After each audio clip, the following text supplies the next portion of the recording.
Hi, hello, and welcome to the Fake Mustache Retro Rewind Show. We're going to have a lot of fun tonight and look at some old videos and tell some old stories from years gone past and gay things we did way back when. So, my name is James Dean. I'm going to be facilitating a series of entertaining conversations with performers over this show as we connect. And so, let's bring on our first performer and take a look. So, some of you may be familiar with this Silver Daddy. I imagine a bunch of you are. This is Shane. Hey, Shane, how's it going? Welcome to the stream. How are you doing?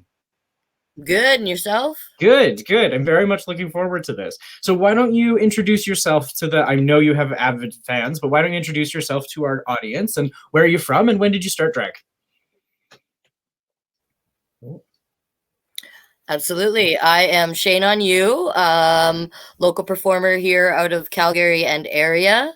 Started with Fake Mustache, Electric Stage, and Twisted Element. Those are my main places that I perform, and I perform everywhere I can get a job. Awesome. That looks great. You look great. I think this is going to be a lot of fun. So I'm gonna pull this video up here. So that we're being fair to the audience, I have let the performers select their own videos. So Shane, do you want to tell me a little bit about this performance before we get started, and where you were in your drag career when you were on stage here? All right. So this performance here is Nerdgasm, November 2017.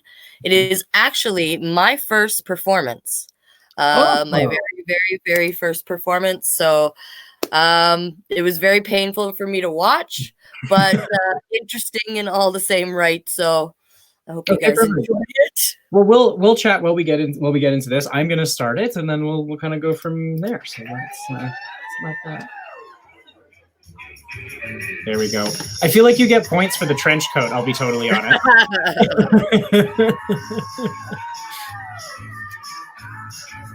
And you still wear sparkly bow ties. There are things that stay. Yeah, the hat too. And I still have the jacket. Who knows? Yeah. Who knows? Maybe I'll have to bling it up too. Oh yeah, absolutely. You definitely could. What were your instincts when you started with drag? Like, I know that I picked specific types of clothing because I thought they would work well, or I had an idea about it. But I went with what I knew, like being an 80s child. Like, I stuck to things like Culture Club and George Michael in the beginning, and I pulled some top 40s, but I went with top 40s that kind of sounded like the 80s. So, that was kind of where I stuck. It was a safety zone for me. Yeah, that makes sense, because that music made you feel good, and because a lot of people ask questions about, like, how do you pick music and what connects you to the music that you use when you do drag. So, and every song I choose says something to me and has a story to me. So yeah, I do go for that. That's awesome. That's great. Yeah. Any recommendations for new performers, since this is your first performance? The one thing that you have always done really well is you've always taken up lots of space. Like, you're moving a ton and you clearly know the words. That is the number one thing. But any recommendations for new performers or people that want to do it for the first time? Well, few people in the Fake Mustache troupe told me this from the beginning, and I stuck with it. Like, people like the Marvelous Moby Dick and you, James, always told me, no matter what you do on the stage, enjoy it and own it. And that's how you get comfortable. And that's what I always do. I get up there, I enjoy it, regardless of whether I screw up or not. I always have a good time and have a blast. And it depends on the people you surround yourself with, too. Like, Fake Mustache is phenomenal. They are a great group of people, and I couldn't have picked a better group to start out with. Oh, we're happy to have you. That's super sweet. Thanks. This is great. This is really awesome. Do you have a favorite costume piece now? Like, did you have a journey with something like facial hair? Because your facial hair's changed a lot over the years. It absolutely has. It absolutely has. I credit Miss Angelina Starchild for that too. Like, once we found a style, Angelina's like, that has got to be you. So I kind of stuck with the facial hair. I learned how to do it really good. I found what I liked, and I'm still playing with it. But yeah, I've come a long way, and it's part of my trademark now. It's great. It's great. And where do you normally get your beards? Like, what do you get a standard set and then do you modify them? I know people, I'm sure, are curious. Yes, I get a standard few types. I get a few sizes, but I do modify them. I can get the big full ones, and then as they get older, I can chop them down. Yeah. And I'll get new shorter ones that are short ones too, just for different styles, for different looks. But yeah, I can break them down. I can change them up. I can glitter them like you do with yours, There's so much to do with them, and I get them locally at the costume shop. Put a plug so I can get back to work. Yeah, so I get a lot of most of my facial hair there. That's great. That works really, really well. And they're going to be opening again soon, or they will be open by the time? They've been open the whole time. You can buy from them online, but yeah, they're slowly bringing people back. Awesome. That's great. That's wonderful. We have reached the clapping segment. I feel like a good performer, we can get the audience to keep rhythm with you. That's always a good sign. Yeah. So, the other fun thing about reviewing these videos is you always get people's hands or their hats or something bizarre in the footage, depending on where the camera is. So, and we'll get to see. I'm almost certain LJ would have taken this footage, so we'll get to talk with LJ a little bit later on in the stream here. There we are. It was LJ for sure. I can't believe I actually made it through without fainting or passing out and collapsing on the stage. You did great. You did fantastic. You did awesome. So where can people catch you next? So they can catch me, this show, and then they can catch me commercial drag on Sunday. So I'm doing commercial drag Sunday night. So that'll be a blast. That's going to be live on YouTube. James, you probably know all the information better than I do because you just did one and you were phenomenal. So yeah, commercial drag is great at Sleepy Queer Productions. You can check it out on YouTube. It's on Sundays. They're a very similar community to Fake Mustache, really inclusive drag, good people. Yeah, absolutely. And then we have our Fake Mustache one at the end of the month, the Hot Heat. Yep, absolutely. I have that one coming up as well too.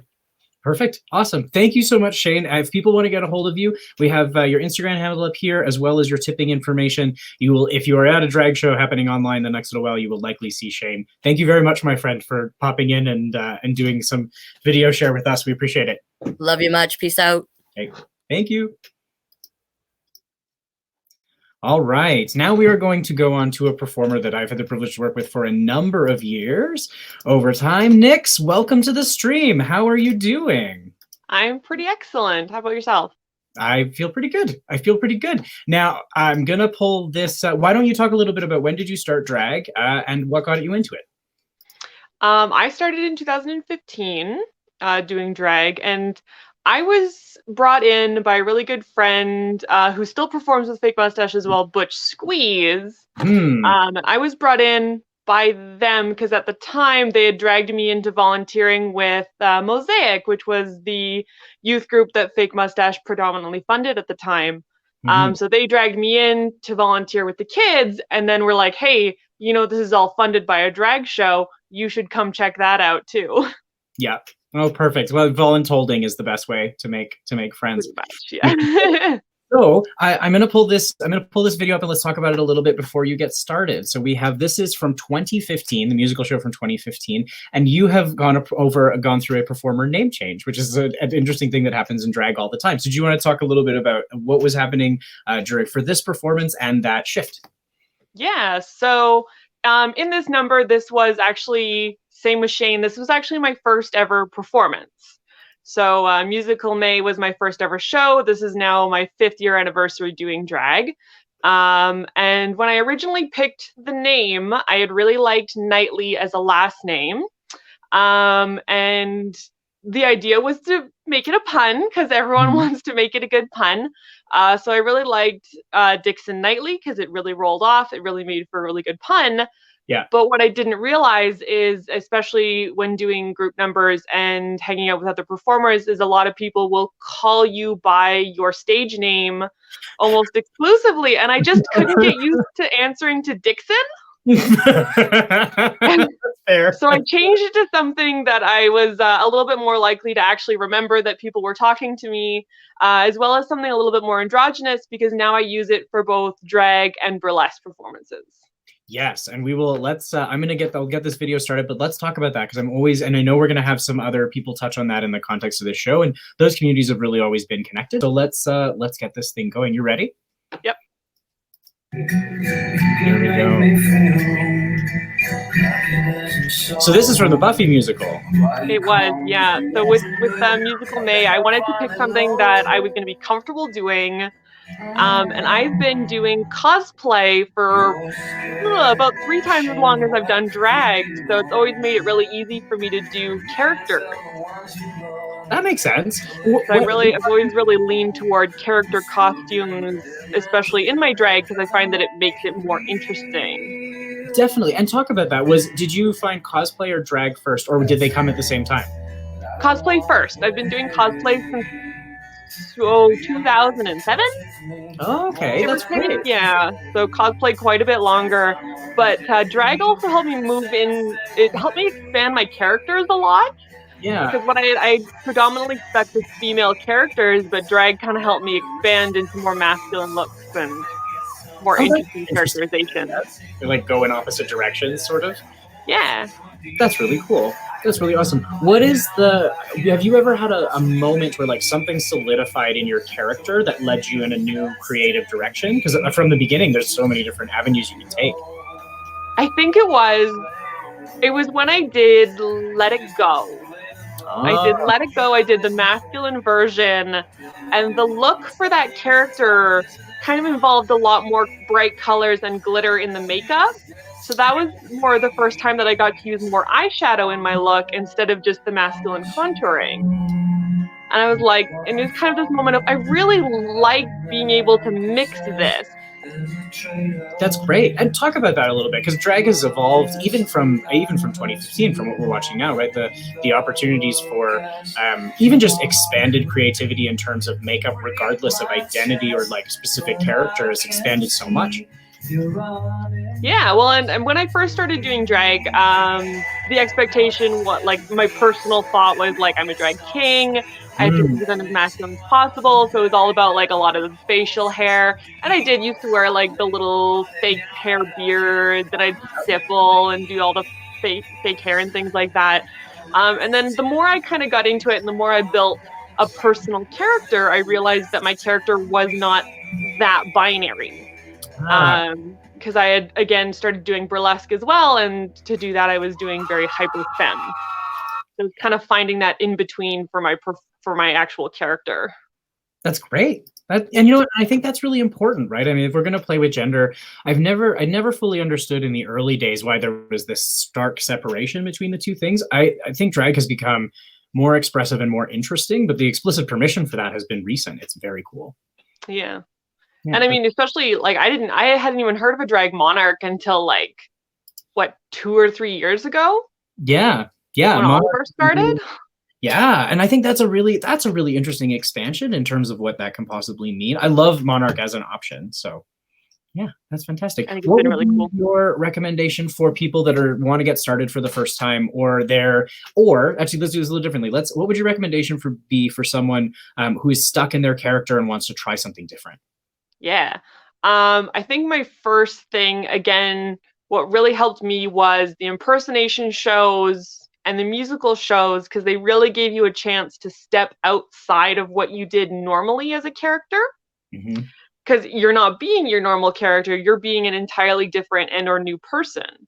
Right. So I think that really helps people kind of explore a new venue. That makes sense. I like that. I like that very, very much. So find friends that also do drag and steal their shit.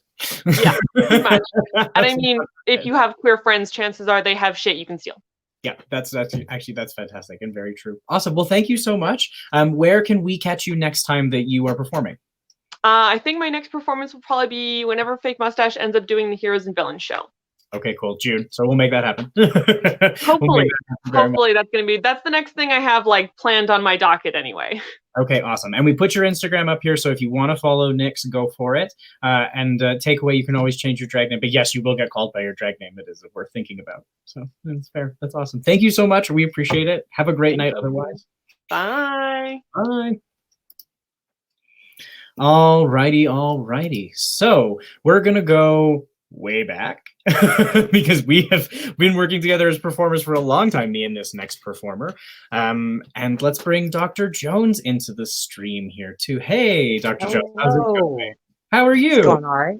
It's a very nice pineapple shirt. Bananas. Oh, see, this is my drinking pineapple. Yes, excellent. Which is terribly exciting, but it is what it is. Wonderful. Hydration is important. Hydration is vitally important. So tell me about what ancient city BC you started doing drag in with me forever ago. I started doing drag, I think it was 2006, 2007, after seeing you guys perform at Rocky Horror Picture Show. Oh, yeah. And being like, I could do that. and then stalking you to this really tiny bar called the Soda, and then deciding I should join, and never left. That's fair. And this video is from the Soda, which is fantastic. I was hoping we would get at least one Soda video in this, so I'm thrilled. And so yeah, you started we were trying to figure this out earlier, 2006, 2007 with Fake Mustache. That sounds right?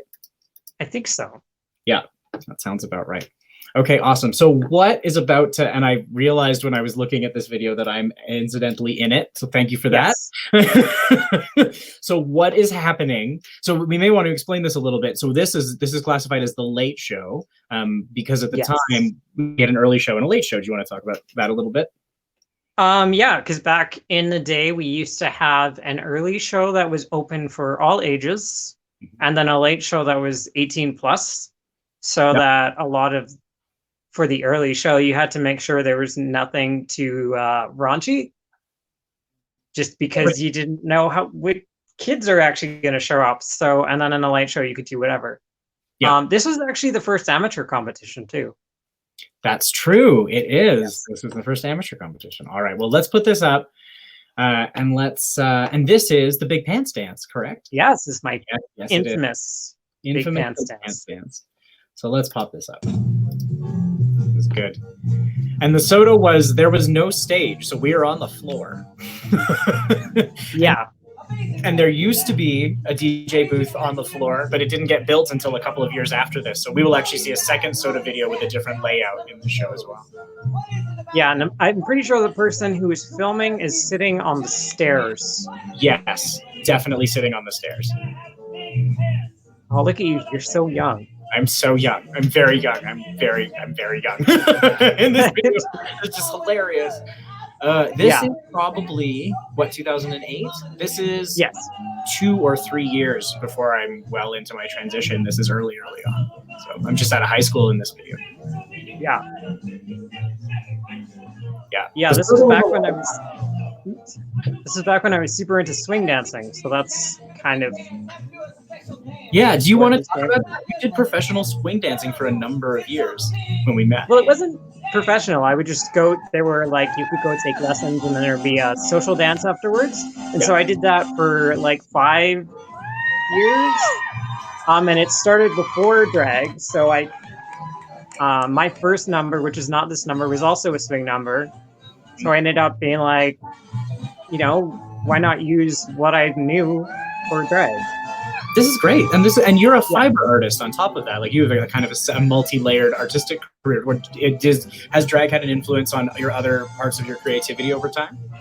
Oh yeah, it all intersects. It's all interwoven. Like I've done when I was in art college, I did pieces about drag and gender and stuff. And yeah, it's kind of hard to keep things separate. After a while, it all just sort of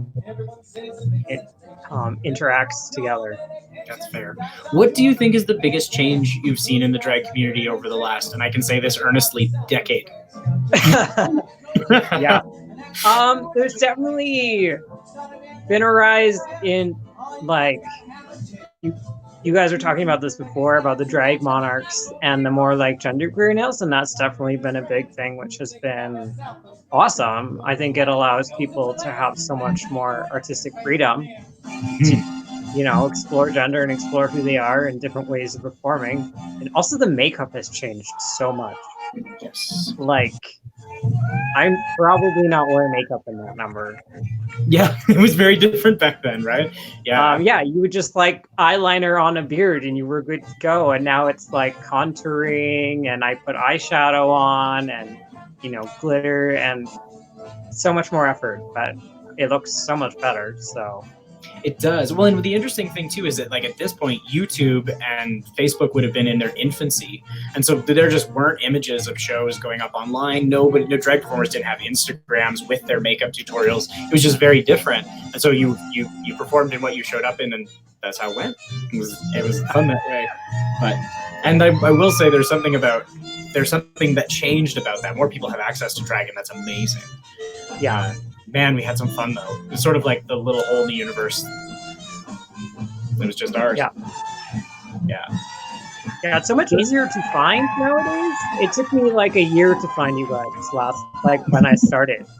because you couldn't just look it up on Facebook because Facebook was barely a thing, and it was just like, I don't even know if Google was much of a thing. Not for drag shows. Good luck Googling drag shows. Yeah. Yeah. Yeah. We put ads in fast forward. It was the best way to find us. Yeah. Print Or Gay ad. Calgary back when they were a thing. Yep, definitely Gay Calgary back then too. Oh, these giant pants. We did this number a couple of times too over the years. Oh yeah, I always go back to it every now and then. Just It's a lot of work. It's very tiring. I am not as in shape as I was back then. Yeah, those days. The soda was also was lovely to us, but was like not a place queer people would hang out unless we had a show there. So it was as rough as it looks. We found some weird stuff in weird places pretty often. Yeah, and weird people coming in the door and wandering across the performance.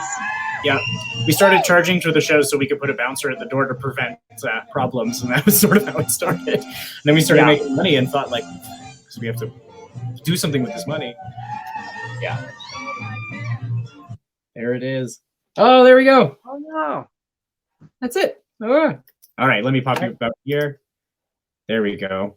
All right. Thank you so much for that. That was actually a lot of fun.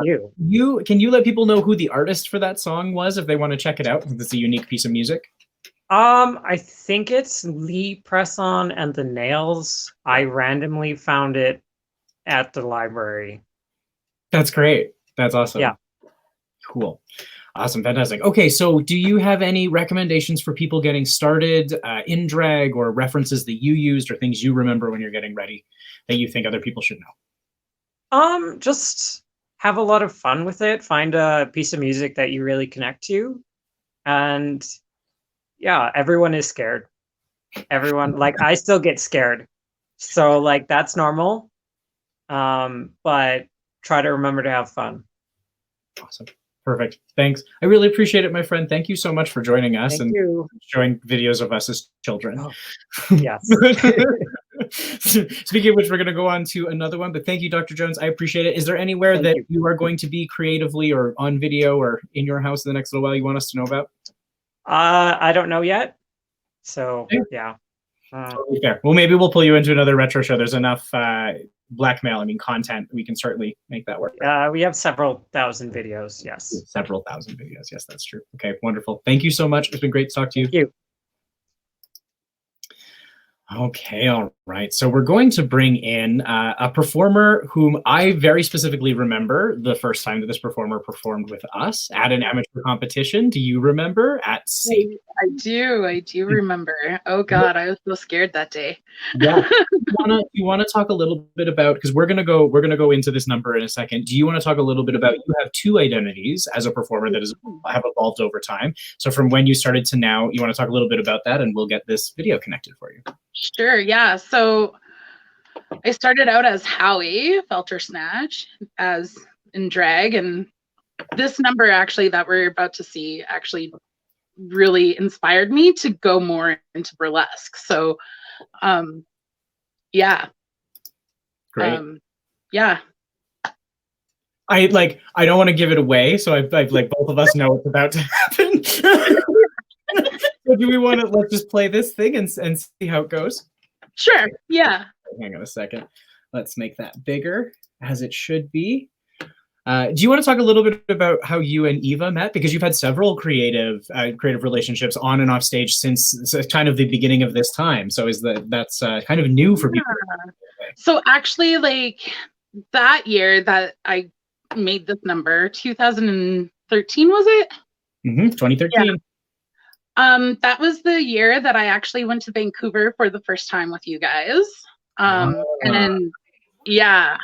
And that's how this number came to mind, actually. It started in the thought process in Vancouver. And it was because I was just so excited. I kept saying, oh, yeah. And Eva Angel and Jasper were like, the Kool-Aid man, right? And so I just like let it go.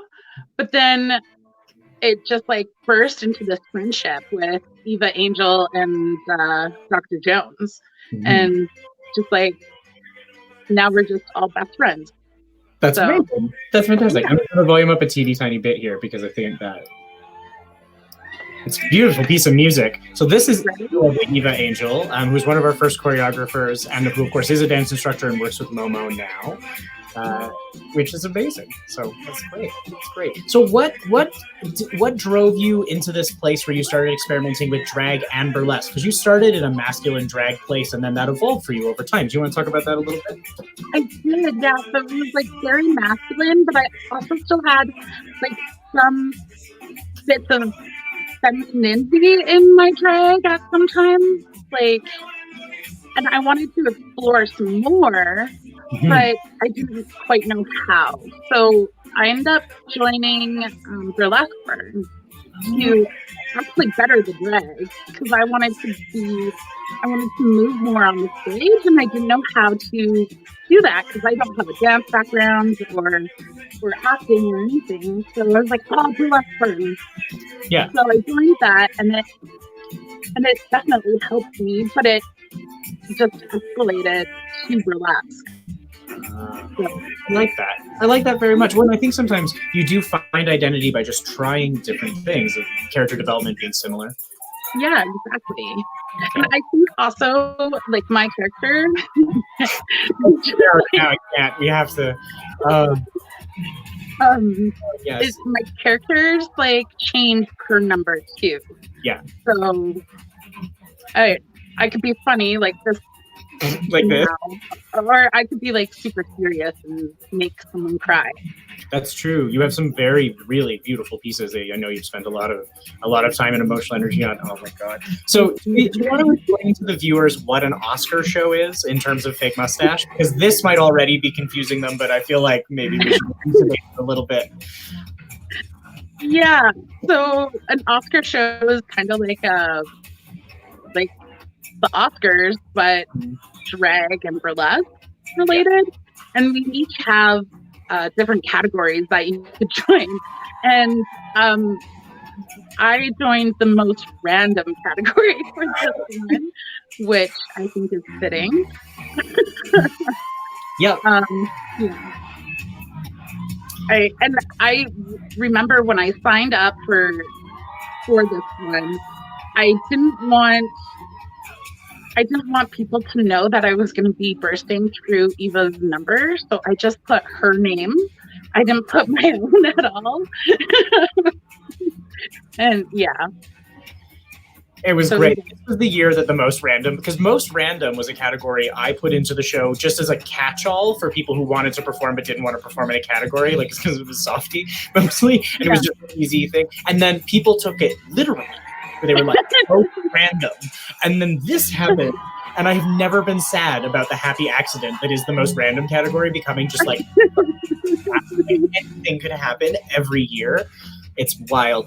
And I remember I remember this in particular because I remember you saying that you don't like Kool-Aid. I hate Kool-Aid. And you're covering yourself in Kool-Aid. I am, and there's been times where I've performed this again, and I've actually had like drank with Kool-Aid, and I'm on stage and I'm like, don't cringe. Yeah, that would do it. Yeah. Oh, amazing. This is amazing. And I remember you loading this giant thing into the back room, but trying to keep it secret, which was also hysterical. It was huge too. Like, it took up a big portion of my bedroom. I actually had to get rid of it because it was way too big to keep. Drag props will do that. Oh, speaking of where we are right now, this is a new venue from the last video. So this is at Dickens. Do you want to talk about Dickens a little bit? Yes, Dickens is awesome. And I love how friendly everyone is, all the staff members. And oh man, that was great. That was fantastic. Yeah. Yeah. There we are. Wonderful. Well, that was a blast. That is quietly a much beloved favorite of mine, only because I'm standing on the side of the stage going, "What?" the whole time. It was great. Thank you. Yeah, I had that number. Like, I just love so much, and it's still an inside joke for a lot of performers that have been there during that time. Yep, that's totally fair. Well, what would you recommend? And let's open this up a little bit. Burlesque or drag or both. What would you recommend to people when they're starting to figure out if somebody's starting to feel pulled in one direction or the other? Like, where do you think it's a good place to start exploring those kinds of things? You know, if you are wanting to just try burlesque, just do it. Like, there's no harm in just trying. If you're stuck between burlesque and drag, well, then there's no harm in combining the two either. Like, it's all the same almost. You're still a hyper extension of your gender, right? Yes, absolutely. Yes, absolutely. Fantastic. Awesome. Is there anywhere that we can catch you next, or are you doing any more iPalette bingo videos coming up? Oh, how's that all going? Talent bingos are so random, but keep posted to my Instagram. It'll be on there. Awesome. Great. Well, check out Lila's Instagram, and when in doubt, shake it, and you don't have to drink the Kool-Aid. It's a beautiful thing. That's true. Wonderful. Thank you so much, my friend. Have a safe continued quarantine, and we will be in touch soon. Thank you. Yes. Bye. Bye. All right, all right. This is great. We had to have a little bit of burlesque in here to make it fun. Here's a king who has been with us for a while. Oh, we do have a glitter beard happening tonight. That's fantastic. How are you, my friend? How are things? Good. Just staying safe, staying home. Yep. Nothing. Where you have cats in that room, though, right? We have seen the occasional cat pop up here a couple of times. There we go. Oh, we're gonna get cat video. See, there have been a number. I see it. I'm always excited when someone is doing a live drag show and their animals are accidentally involved. It seems like serendipitously fun for everybody. So, what's your cat's name? This cat's name is Chloe. Chloe. I like that. Fantastic. Okay, so this number that we are going to be looking at is from 2013, also from Dickens. And this is the amateur competition in 2013, which means I believe this is the month after or the month before the Oscar show. So this would be August. What is happening in this? Why did you pick this video? I picked this video because this video is still the same song as my very first number, which would have been November of 2012. And I figured I chose the amateur competition because through that number, I also learned from the judges how to improve my own performances. Yeah, that's true. And so let's put this on, and then do you want to give us a little bit of a rundown of generally how an amateur show works? Because this is a lot of people's introduction to Fake Mustache, if this is how they get connected to us. So sure, definitely. And we will be currently, so if this is curious for anybody who's looking at the thread, our goal is all of the months that have 5 weeks, because we're going to be doing a weekly show. The 5th week will be an amateur show, so we're going to have them spread across the year as we come to you in a digital platform. So stay tuned, that's a possibility. But what is an amateur competition like for a first timer? Please tell me. I never did one, and so now I need to know. I want to know. Well, I guess my interpretation of it was kind of like a drag American Idol, minus the singing. Yeah. And there was 3 judges, I do believe, 3 or 4, depending on the year. Yep. And it was always a drag king, a burlesque dancer, and someone unrelated to the troupe, but still a performer in the community. Yes. And that varies. I know that we've also had judges, the winner the previous year, and so on and so forth.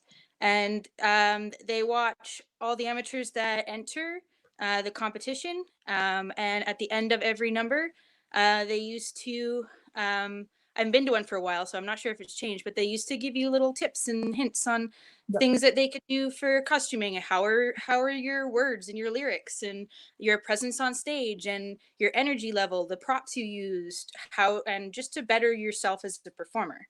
And then at the end, there was a winner. And sometimes the winner also gets to perform for Calgary Pride. Yeah, that is generally, that's sort of how we've worked it out. And over the years, as we've had more space to do that, we've offered different prizes. Okay, cool. Are you ready for this? You're good? Feel good about it? Yeah, a little nervous, but here we go. That's okay. Let's do it. There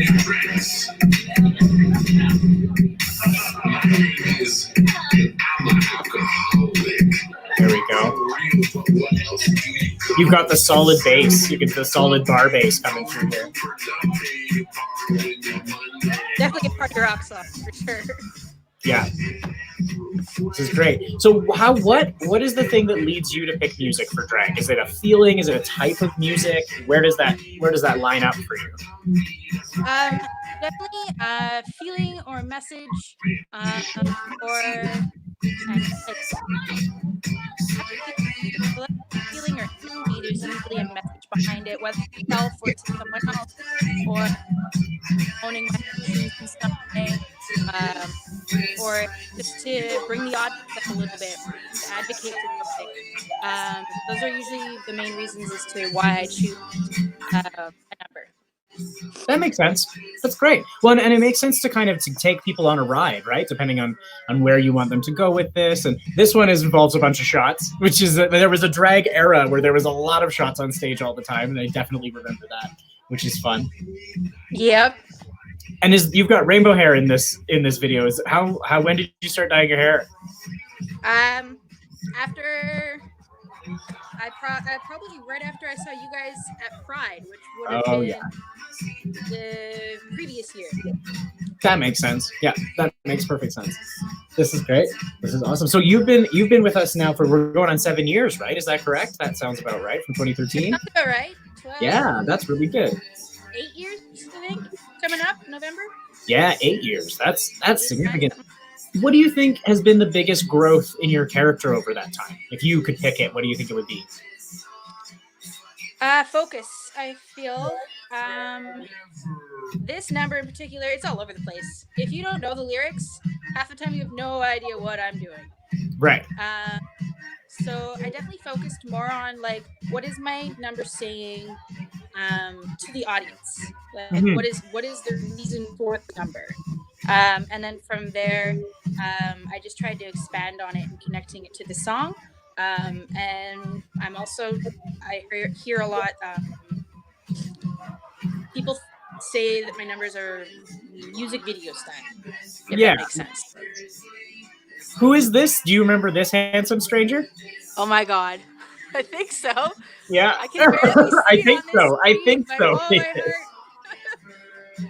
Oh, and now it's a fake mustache show, huh? Everybody's getting on stage and making massive things. Oh yeah, because I pulled everybody up on stage. Yeah, look at all the usual suspects. Oh, look at us all. Oh my heart.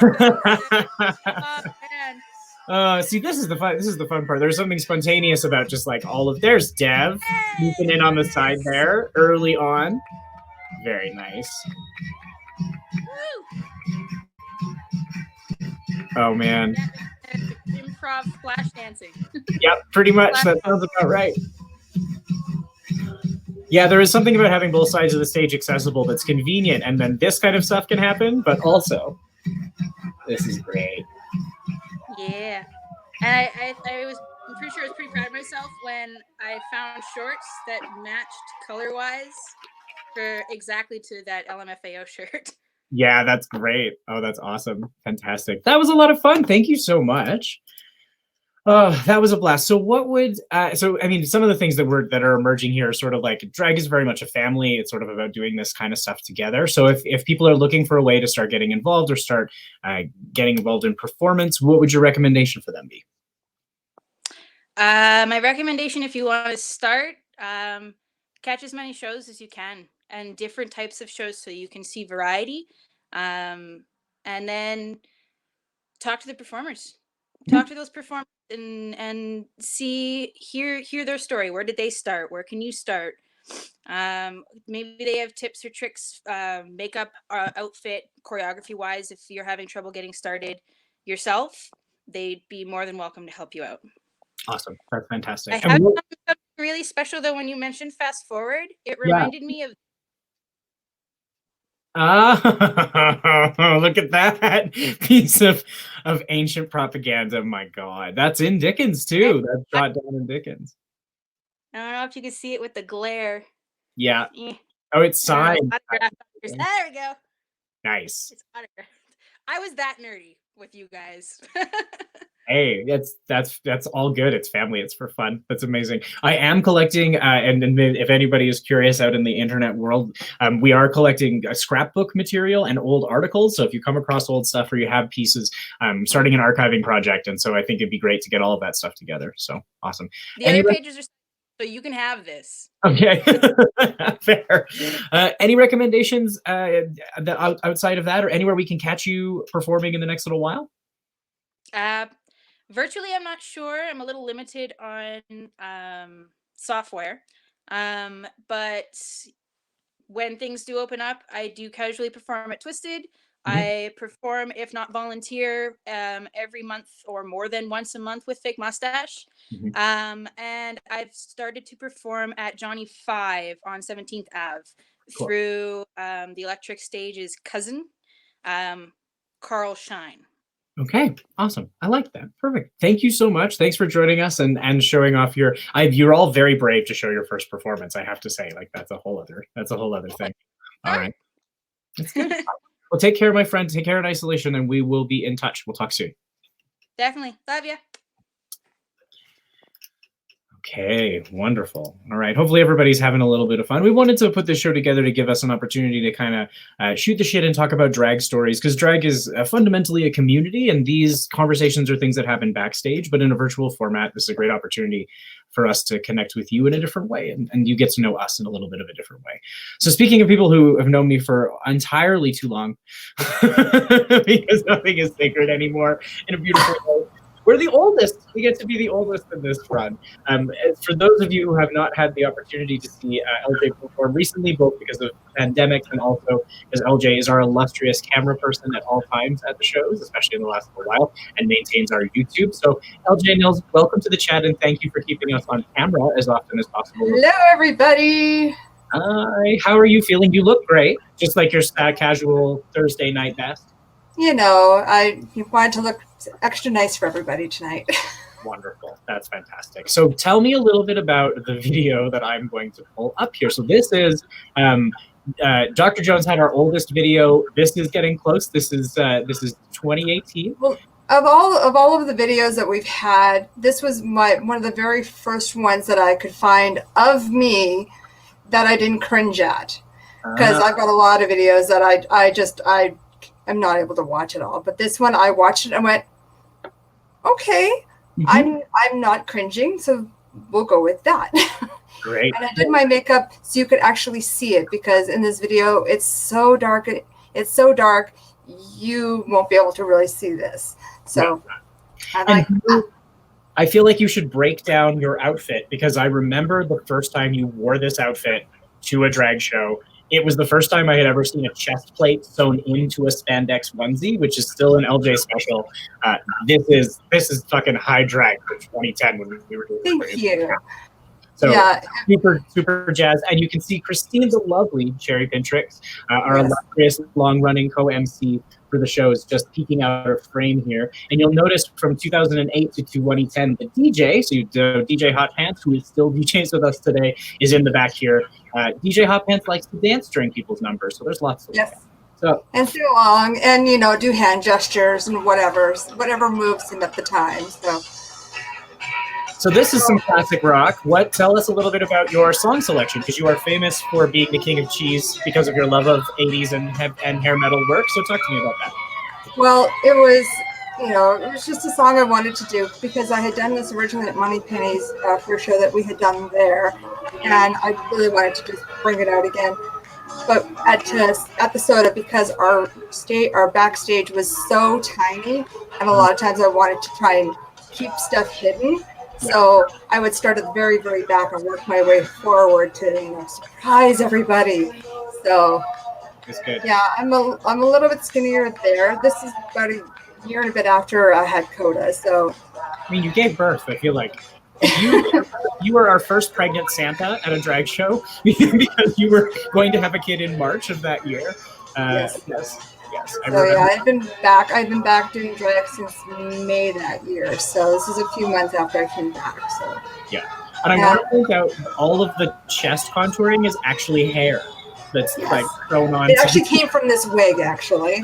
Oh, there we go. That's great. That's awesome. I like that. Yeah, how we came up with this costume was I found it was a onesie, a complete onesie at this little consignment place, and I wanted to add a chest piece into it, so to look more like Paul Stanley. And a drag queen I knew at the time helped me alter that onesie, that spandex onesie, and get that plate in there, and they hand stitched all the chest hair around the nipples and the treasure trail and all of that, and contoured, and It was so, and my Spice Girl boots too. the Spice Girls booth. And where did the guitar? Talk about the guitar. The guitar was its own discovery when the guitar came on the scene. Yeah. So our mutual friend Dale, he had ordered a bass guitar from someone, and they sent him the bass guitar, and then they sent him this, but it was in two pieces.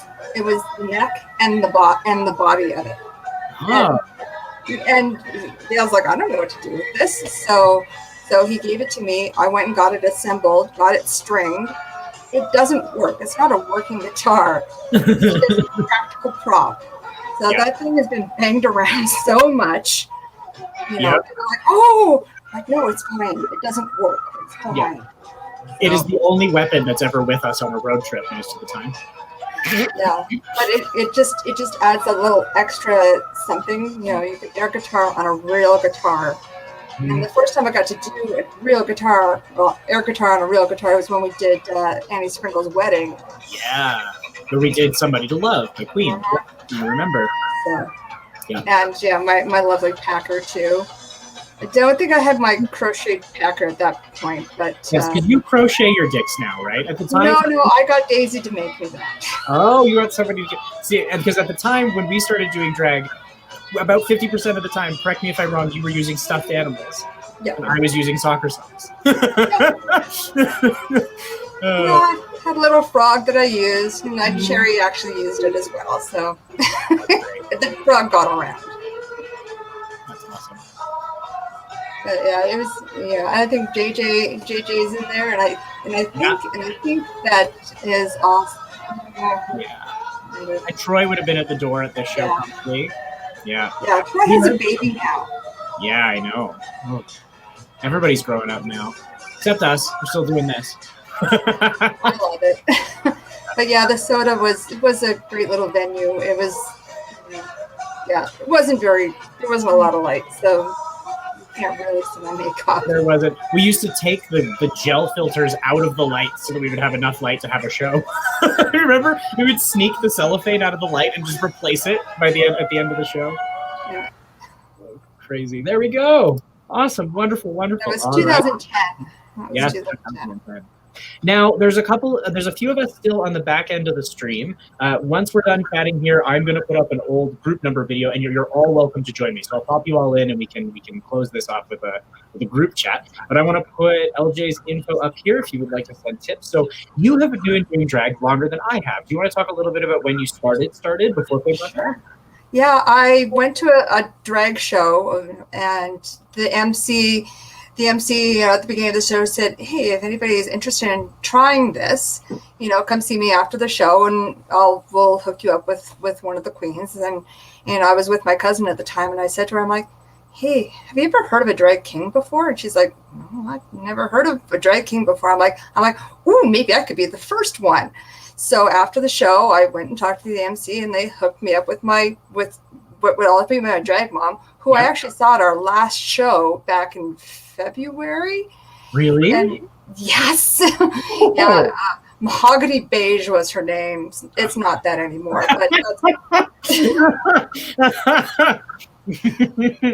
no, I saw her at our last show, and it was just amazing. But she took me to her house and got me into drag, and my family met me at was Detours, was where my first performance was, and my husband at the time, he was there too, and he was with me while I was getting into drag, and it didn't go well, but and when we got to Detours, I was walking around waiting for all my family and friends to show up, and And my aunt afterwards told me, it's just like, there was this like creeper, like, hanging around. The creeper was me. Because they didn't recognize you, hey? No. So it was about 2000 is when I started. So that's amazing. Well, thank you. We really appreciate it, and thank you for all of the work over the years. And we have lots of retro videos to go. We have lots of stories. So and the other thing I wanted to point out, actually, maybe this is interesting, but at the time when we started doing drag together, it was really rare to have straight identified people involved in the drag scene, and so that's been really interesting because it's changed an enormous amount, and that's always been kind of part of the space that you've held. So thank you for that. well, thank you very much. You know what? I wouldn't trade any of this for the world because, I've got a whole family that, I love so much and don't know what I would do without any of you because, you make my life better, all of you. Yes, agreed. I absolutely feel the same way. It's been a massive impact on our lives collectively. So speaking of that, actually, I'm going to pop a couple of our friendly neighborhood drag performers back into the welcome, back into the chat, and let's pull up this video, and you can have some fun at my expense for once. Yay! So this was the first trip where we went to Vancouver Pride, and we performed at the Dyke Mark. And it took us about. I know this video. Yes, it took us about 6 months. This was our first trip and our first group number. I forget the lyrics right off the top. It's great. It's a lot of fun. So we had driven to Vancouver, and this was sort of the result of it. So let's watch it together. And this was not the year that people got skunked. That will be a story for another time. But this was one of our first mashups for sure. And the crowd was very, very loud. The other thing I will say about this video is this is 5:15. Like 4.5 hours after the Dyke March has ended. Most of the crowd had left, and they came back for us, which was awfully nice because we were fucking dead last. And you'll recognize Eva Angel again up front here, as well as Tony McShane and a very young me. I had chest surgery less than 6 months before this, so this was my first summer, which is crazy. And we've got John Ark in the corner here, JJ Cage, Dr. Jones, you can see. This is Mr. Bones. It's a great entrance. Hey, Bones. We had carrots. Carrots, yeah. That's great. You can see DJ Hot Pants or Mackenzie Ray in the back there. Christine, of course.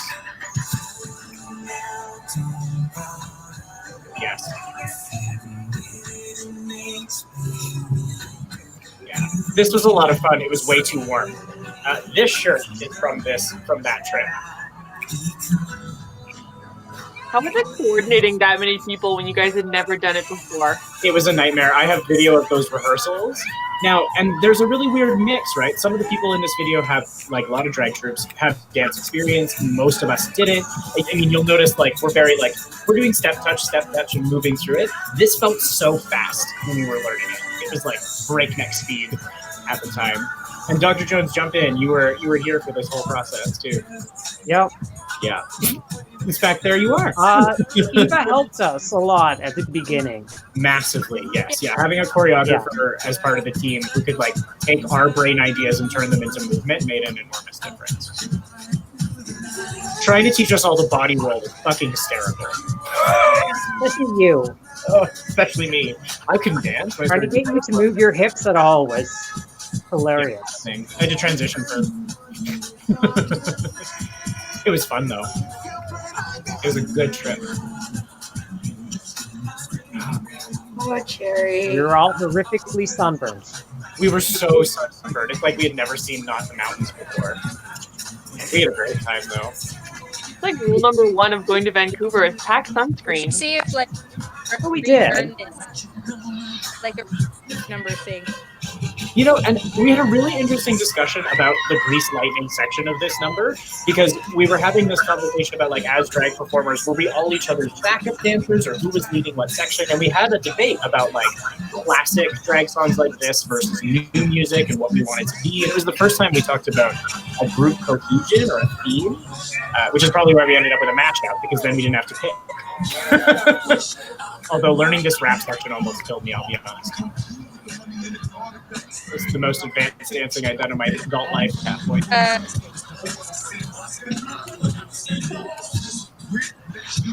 God, Mac is ridiculously attractive always. I was gonna say, was that Mac just like sauntering across the front? Yeah, Mac was our Yeah. rapper at the time, for sure. So And those pants cute. still fit, but they had it for a long time. Yeah, that's Mac.